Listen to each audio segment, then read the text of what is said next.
बिस्मिल्लाहिर्रहमानिर्रहीम। अस्सलामु अलैकुम वरहमतुल्लाहि वबरकातुहू। प्यारे दोस्तों, औज बिन अनक दुनिया का लंबा तरीन इंसान था जो कि तूफ़ान नूह से भी बच गया था। तूफ़ान नूह में औज बिन अनक के अलावा कोई भी गर्क होने से ना बच सका, माँ सिवाय उन लोगों के जो हज़रत नूह अलैहिस्सलाम के साथ कश्ती में सवार हुए थे। उसकी निजात का सबब यह था कि हज़रत नूह अलैहिस्सलाम को कश्ती बनाने के लिए सागवान की लकड़ी की ज़रूरत थी, मगर उसको उठाकर लाना मुमकिन न था। औज बिन अनक वो लकड़ी शाम से उठाकर लाया था। अल्लाह ताला ने उसके इस अमल को कबूल किया और उसे गर्क होने से निजात दी। बादस जब फ़िरऔन के दरियाए नील में गर्क होने के बाद बनी इसराइल की कौम को उसके जुल्म व जबर से निजात मिल गई थी, तो उसके कुछ अरसे के बाद अल्लाह ताला ने हज़रत मूसा अलैहिस्सलाम को हुक्म दिया कि मुल्क शाम की सरज़मीन से जालिम लोगों को निकाल दो और अल्लाह की राह में दुश्मनों से जिहाद करो और अपनी कौम में से 12 अफराद को 12 कबीलों पर सरदार मुकर्रर कर दो, ताकि ये सब अपने सरदारों के ताबे रहें और अल्लाह के अहकाम की पाबंदी करते रहें। बस हज़रत मूसा अलैहिस्सलाम ने ऐसा ही किया। अल्लाह के हुक्म के मुताबिक हज़रत मूसा अलैहिस्सलाम और हज़रत हारून अलैहिस्सलाम जिहाद के लिए अपने सरदारों और कौम के साथ जब किनान के मकाम पर पहुँचे तो अपने सरदारों को हुक्म दिया कि वो मुल्क शाम जाकर वहाँ के जालिम लोगों के हालात मालूम करें। जब ये लोग वहाँ पर पहुँचे, उन्होंने वहाँ के हालात मालूम किए तो उन्हें वहाँ पर एक बहुत बड़े कदो कामत वाला इंसान मिला जिसका नाम औज बिन अनक था। औज बिन अनक आदम अलैहिस्सलाम के ज़माने से हज़रत मूसा अलैहिस्सलाम के ज़माने तक ज़िंदा रहा। इसकी उम्र 3500 साल थी। इसकी माँ का नाम सफ़ूरा और बाप का नाम अनक था। तूफ़ान नूह से भी ये शख्स बच निकला था। अपने तवील कद की वजह से ये शख्स समंदर में खड़ा होता तो पानी उसके टखनों तक होता था।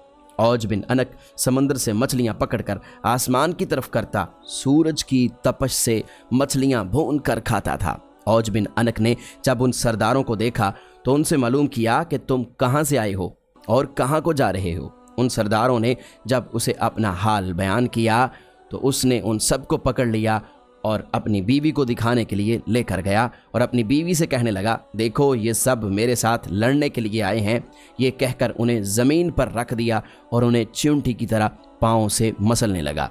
तो उसकी बीवी ने कहा कि इनको छोड़ दो, ये कमज़ोर और नातवा हैं, खुद ब खुद ही यहाँ से चले जाएंगे, तुझको इन्हें मारने का कोई फ़ायदा नहीं होगा। तो इस तरह ये सरदार उससे डर गए और वो मुल्क शाम से वापस आ गए। वापस आकर उन्होंने हज़रत मूसा अलैहिस्सलाम को मुल्क शाम की सारी बातें बताईं और उन्हें दुश्मनों की कुव्वत के बारे में भी बताया। लोगों ने आकर ये भी बताया कि वहाँ पर फल बहुत बड़े बड़े हैं। अगर अनार का एक दाना एक आदमी खा ले तो उसका पेट भर जाता है, और इसी तरह अगर अंगूर का एक दाना खा ले तो फिर उससे अंगूर का दूसरा दाना ना खाया जाएगा। निशानी के तौर पर ये लोग कुछ फल लेकर आए और वो फल उन्होंने हज़रत मूसा अलैहिस्सलाम की खिदमत में पेश कर दिए। हज़रत मूसा अलैहिस्सलाम ने अपने सरदारों से कहा कि ये बातें अपनी कौम के लोगों को मत बताना कि दुश्मन की कुव्वत कितनी है, दुश्मन कितना ताकतवर है, क्योंकि ये लोग तो पहले ही बुज़दिल हैं। दुश्मन की ताकत का सुनकर ये लोग जिहाद से भाग जाएंगे। हज़रत मूसा अलैहिस्सलाम के इस हुक्म पर 12 सरदारों में से सिर्फ 2 सरदार अपने वादे पर कायम रहे।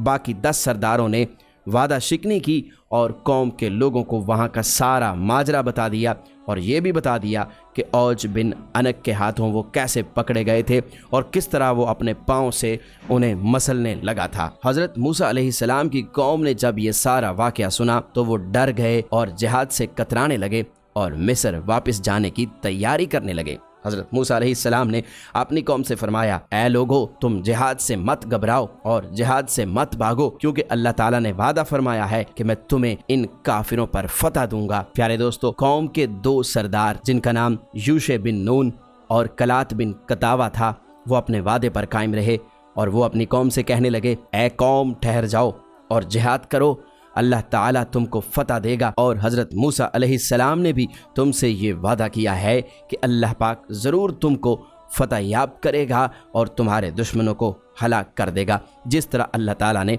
फ़िरऔन को हलाक किया था। جب تم لوگ اللہ پر یقین رکھتے ہو تو اس پر بھروسہ کیوں نہیں کر پاتے؟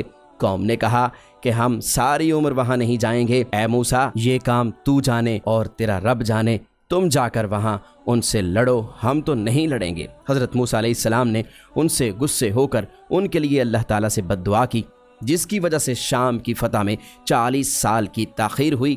اس مدت میں بنی اسرائیل کے نافرمان لوگ جنگلوں میں بھٹکتے رہے۔ دوسری طرف جب حضرت موسیٰ علیہ السلام ہاتھ میں اپنا عصا لیے حضرت ہارون علیہ السلام کے ہمراہ ملک شام کی جانب روانہ ہوئے تو پیچھے سے آپ کی باغی قوم یعنی بنی اسرائیل نے واپس مصر جانے کا ارادہ کیا۔ وہ لوگ تمام رات چلتے رہے، مگر جب صبح ہوئی تو دیکھا جہاں سے روانہ ہوئے تھے وہاں پر ہی موجود ہیں۔ وہ لوگ سمجھ گئے کہ یہ حضرت موسیٰ علیہ السلام کی بد دعا ہے۔ تب یوشع بن نون نے ان سے کہا کہ اس میدان میں ٹھہر جاؤ اور صبر کرو اور استغفار پڑھو، جب تک حضرت موسیٰ علیہ السلام شام فتح کر کے واپس نہ آ جائیں تم لوگ ادھر ہی رہو۔ بنی اسرائیل کی قوم کے 6 لاکھ افراد حضرت موسیٰ علیہ السلام کی بد دعا سے 40 سال تک اس جگہ سے نہ نکل سکے۔ اس جگہ کا نام تیا ہے، جو فلسطین، اردن اور مصر کا ایک درمیانی علاقہ ہے۔ غرض کہ حضرت موسیٰ علیہ السلام جب اوج بن انک کے شہر کے نزدیک پہنچے تو لوگوں کی ہیبت ناک شکلیں دیکھ کر ڈرے اور اللہ کی مدد مانگ کر آگے بڑھے۔ جب اوج بن انک نے ان کو دیکھا تو چاہا کہ پکڑ کر چونٹی کی طرح مسل دے اور کہنے لگا کہ تو بنی اسرائیل کا وہ سردار ہے جس نے فرعون کو اس کی فوج کے ساتھ دریائے نیل میں غرق کر دیا تھا۔ یہ کہہ کر اس نے حضرت موسیٰ علیہ السلام پر حملہ کر دیا۔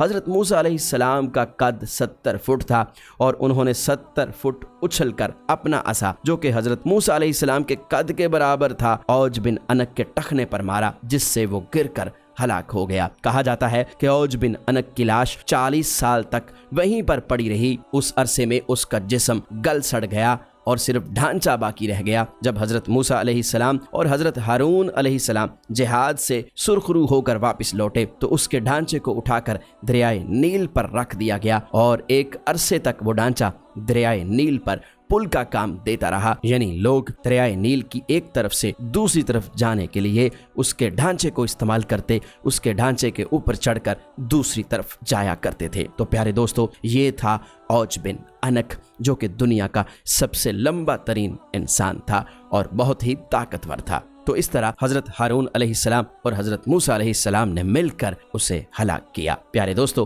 ہمیں امید ہے کہ ہماری آج کی تاریخی، اسلامی اور معلومات بھری ویڈیو آپ کو ضرور پسند آئی ہوگی۔ ویڈیو کو لائک کیجئے، شیئر کیجئے اور مزید اس طرح کی اسلامی ویڈیوز کے لیے ہمارا چینل یونیورسل انفو ضرور سبسکرائب کر لیجئے۔ ہم ملتے ہیں جلد ہی ایک نئی ویڈیو کے ساتھ۔ اپنا بہت سا خیال رکھیے گا۔ اللہ نگہبان۔